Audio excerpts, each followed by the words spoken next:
nagbahagi ng isang pasasalamat at appreciation post sa kanyang social media page.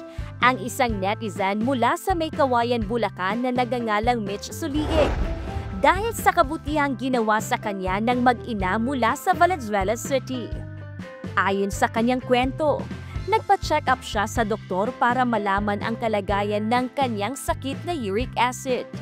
Ngunit ang dala niyang pera ay kulang para mabayaran ang doktor. Nang mapansin ito ng hindi pinangalan ng mag-ina mula sa Valenzuela City, ay lumapit ang mga ito at nag-abot ng pangdagdag para sa medical bill. Bukod dito, ay sinagot pa ng dalawa ang pambili ng gamot at binigyan pa siya ng karagdagang pera upang makabalik at muling makapagpa-check up. Hinangaan ng mga netizen ang kagandahang loob at pagkakawang-gawa na ipinakita ng mag-ina. Maging ang Good Morning Kuya ay sumasaludo sa natatanging pagmamalasakit na ipinamalas ng dalawang Good Samaritan.